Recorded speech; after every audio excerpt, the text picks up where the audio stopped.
Peace, everyone. Kay Bashar here, and I am here to give you sovereignty one-on-one tips. Okay, this process right here is important because you should stay organized. There are a lot of key components to these elements that can discourage you, that can distract you, that can keep you from moving forward, as well as knock you off task. Okay, so here is provided to you important things for you to know and important things for you to do while you are on your journey to sovereignty. Okay. First thing is do your own research. As you know, I provide you the templates. When I say do your own research, I mean each UCC, USC, CFR code, anything that you see within these templates, pull it up and research it and see exactly what it says.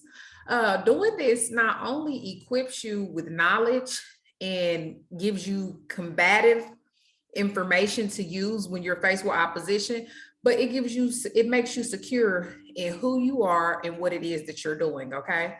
Another thing is to stay organized. And a part of staying organized would be to have you one of these binders here. This one here is, I believe, a 10-fold binder. You can get this, and there are links that are provided below to get you to everything that you will need throughout this process.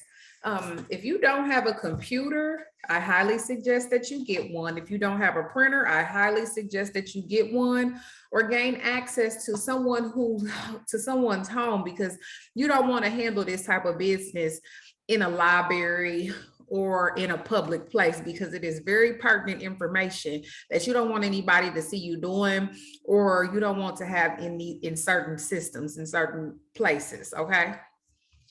Also, you would also want to get a mailing address, an alternate mailing address. You want to be considered as a non-domestic, basically a non-domestic. All of your mail should be non-domestic, meaning that you need to get a UPS box. I don't recommend PO boxes. However, it is totally at your discretion. I always inform my clients to get a UPS box because it gives you a formal address, and you can get it in the business name or you can get it in your personal name, whichever works better for you. All right. You always want to send everything registered mail. Everything goes out registered mail from the post office. Doing so, you will need these form 3806, if you can see that there. You need to have these forms, okay? So you can fill them out at home, because what you'll see is that when you're sending registered mail, the process is completely different, okay? The process is completely different, and it can be time consuming. And if you're anything like me, you don't like to be in lines and you don't like to be in the public for long periods of time doing things of that nature, then you want to have your mail ready completely. You're going to need the green forms, which is the 3811, which is your return green slip for confirmation of delivery. Not only that, but you want to get this here paper tape. Okay, this paper tape here is what they are going to attach to your registered mail. They are going to tape the mail up on every opening and stamp it all across on every border of the stamp to ensure that it has not been opened. Nonetheless, if you already have this tape, you're not going to have to worry about them doing that when you get there. So you already have your forms filled out. You already have your packages taped up. So the only thing that you have to do is ship them out. And that is going to save you a lot of time, because at some point you will be taking in multiple pieces of mail depending upon how you do it. So if you're already prepared, this will save you some major time. Okay. Another thing is that you want to make sure that you have an alternate email address as well as an alternate phone number that you can get from Google Voice, Text Now, Freedom Voice, wherever you want to get this number from. If you just want to get an alternate number through your phone company, you can do that as well, but that'll still be attached to your name, okay?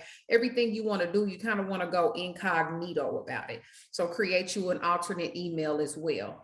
And also you are addressing your mail differently, okay?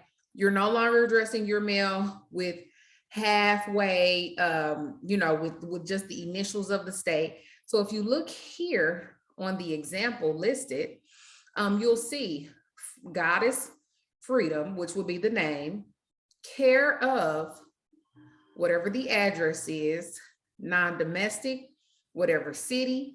You're spelling the name out of the state completely. We're no longer using initials. And you're going to put your zip code in a box. Anything in a box means that you are not there. When you have an address, that gives them the right to address you. When you send mail within a domestic capacity, it keeps you under the status of citizenship because you are sending out information, or you're sending out mail as a domestic. You're sending out mail as a citizen because you're using a zip code and you're using the acronyms for the state, which puts you in federal territory.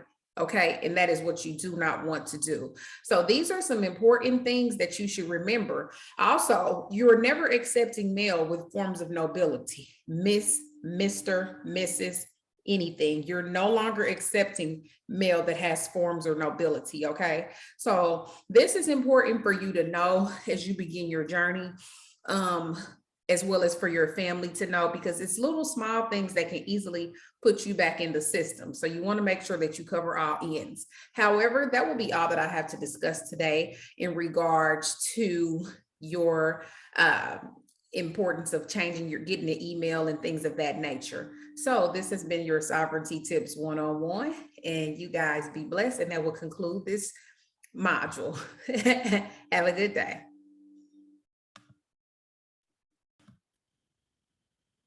Hello, everyone, and this is Kate Johnson here with the conclusion of the Sovereignty Tips 101.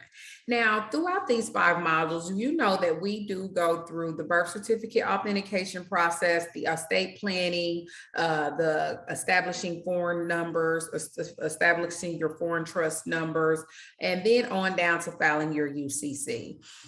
In your Sovereignty Tips, you will know that when you file your UCC, there are certain information that they consider to be noise words, which is provided to you within the module information. Nonetheless, you want to make sure that when you're sending out certain documents that you are redacting important information by using a black marker to make sure that it cannot be seen, because these documents sometimes go on public file, which is basically pertaining to your UCC1 filing, because everything that we do throughout the process is going to be accumulated and put into the UCC outside of the trust information, et cetera, et cetera.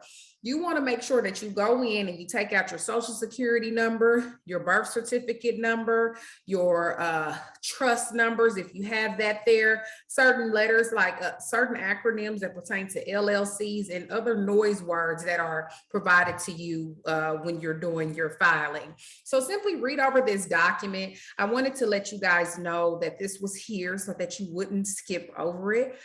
Be sure that you send more that for number 4, record your documents in person or send to one of the friendly recording counties in the list. Okay, so just make sure that you guys do whatever it is that you need to do to get all your information, your personal and private information off of there.